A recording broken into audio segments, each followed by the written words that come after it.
आणि देवेंद्र मग राहू शकतो. मी तुम्हाला पहिला देशमुखांचा विचार. मी देशमुखाचा विचार पहिला तू विचारा.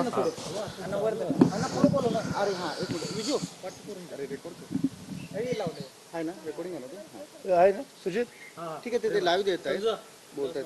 अनिल देशमुखांनी आपल्याला आरोप केलेला आहे तुम्ही 5 ते 6 वेळा त्यांच्याकडे गेलेला होता आणि एक पाकिट घेऊन गेला होता. त्या पाकिटामध्ये प्रतिज्ञापत्र तयार केलेलं होतं आणि त्या पद्धतीनं अजित पवार उद्धव ठाकरे आदित्य ठाकरे यांना अडकवण्याचा प्रयत्न त्यांच्या विरोधात आरोप करा असं सांगितलेलं आहे. मी कालच आपल्या माध्यमातून त्या ठिकाणी माझं जे मत आहे ते त्या ठिकाणी सांगितलंय.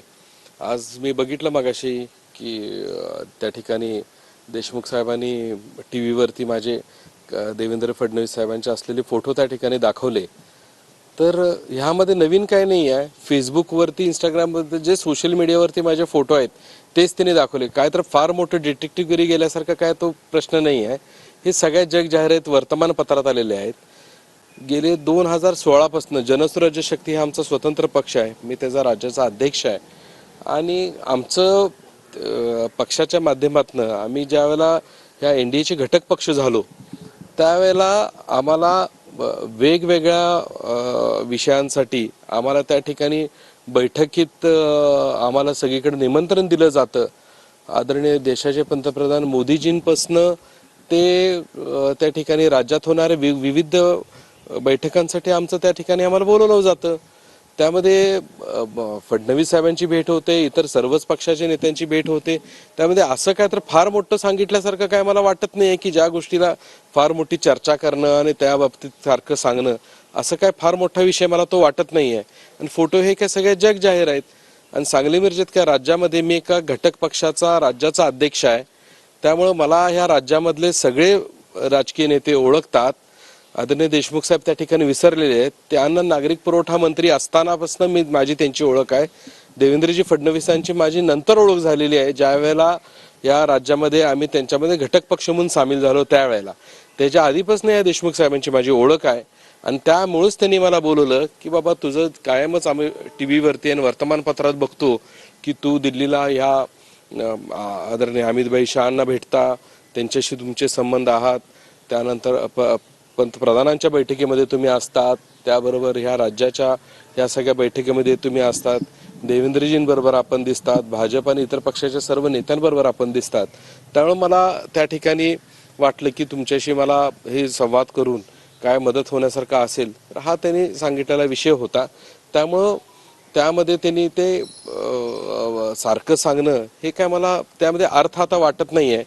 आणि मला आता एवढंच सांगायचं की हे सारखे एकच फोटो दाखवणं आणि त्यावरती चर्चा करणं आणि संबंध आहेत सांगणं म्हणजे ह्याचा अर्थ असा आहे की त्यांचा उद्देश त्यांच्या बाबतीत काय झालं यापेक्षा 3 वर्षांना हा विषय मांडून की कशा पद्धतीनं त्यांच्या बाबतीत हे चुकीचं झालं हे सांगायच्या दृष्टिकोनातून त्यांनी हे 3 वर्षांना मांडलेला जो विषय आहे ह्यामध्ये आम्हाला हे उद्देश दिसतोय की ह्यामध्ये फक्त आणि फक्त देवेंद्रजी फडणवीस ह्यांना कसं इलेक्शनच्या आधी डॅमेज करता येईल ह्याचा प्रयत्न मला निश्चितरित्या यातनं दिसतोय. दुसरा मला काय आता त्यातनं अर्थ वाटत नाहीये. आणि आता हा विषय रटाळा झाला, सारखं तीच चर्चा. आता अनिल देशमुखांचं डोकं फिरलं ह्याच्या पलीकडे मला बोलायला काही शब्द नाहीये. ते म्हणतात की तुम्ही एक लिफाफा घेऊन त्यांच्याकडे गेला होता, तसा तुम्ही लिफाफा घेऊन गेला होता काय यात सत्य? तसं काहीच नाहीये. त्यांना सांगितलं ना की अशा पद्धतीचे काहीच विषय नाही आहेत. त्यांची माझी भेट झाली, त्यांनी माझ्याकडे मदत मागितली प्रामाणिकपणे, आम्ही मदत करायचा त्यावेळेचा विषय होता. ह्याच्या पलीकडे काय नाही. मग हाच होता तर 3 वर्ष तुम्ही काय करत होता? त्यामुळे आता ह्याच्यापेक्षा जास्त मला बोलण्यासारखं काय वाटत नाहीये. त्यामुळं ह्या विषयाला थांबवून आमच्याकडे पूर परिस्थिती निर्माण झालेली आहे, तो विषय मला गंभीर वाटतो. मला माझ्या जनतेच्या सेवेसाठी त्या अडचणींमध्ये मला जाणं जास्त महत्वाचं दिसतं. यापेक्षा शेवटचा प्रश्न संजय राऊत यांनी सांगितले त्यांच्या बाबतीत दखल घेण्याची गरज नाही आहे. देवेंद्रजींचा विषय आला की ते बोलतात. अनिल देशमुखांच्या पुढचा टप्पा तो आहे. त्यामुळे त्याच्या बाबतीत मला काय बोलायचं नाही. साहेब अडकले, अजित पवार अडकले गेले, मात्र मी समित कदम यांनी आता स्पष्टीकरण दिलेले आहे. अनिल देशमुखांनीच मला त्यांच्या घरी बोलावलेलं होतं. यात फक्त फडणवीसांना डॅमेज करण्याचा प्रयत्न दिसतोय. अनिल देशमुखांचं डोकं फिरलंय अशा शब्दांमध्ये समित कदम यांनी अनिल देशमुख यांच्यावर हल्लाबोल केला आहे. तर संजय राऊतांच्या आरोपांवर बोलण्याची गरज नसल्याचं म्हणत त्यांनी संजय राऊत यांना देखील टोला लगावलेला आहे. मी जनसुराज्य शक्ती पक्षाचा अध्यक्ष आहे, आमचा पक्ष एनडीएचा भाग आहे, त्यामुळे देवेंद्र फडणवीसांसोबतच त्याचबरोबर इतरही नेत्यांसोबत माझे फोटो असल्याचं आणि तेच फोटो सोशल मीडियावर काढून दाखवले जातात, यामध्ये नवीन काहीही नाही असं आता समित कदम यांनी म्हटलंय. तर अनिल देशमुखांचं डोकं फिरलंय अशा शब्दांमध्ये समित कदम यांनी जोरदार हल्लाबोल केलाय. देवेंद्र फडणवीसांना डॅमेज करण्याचा हा कुठेतरी प्रयत्न केला जातोय असं देखील कदम यांनी म्हटलंय.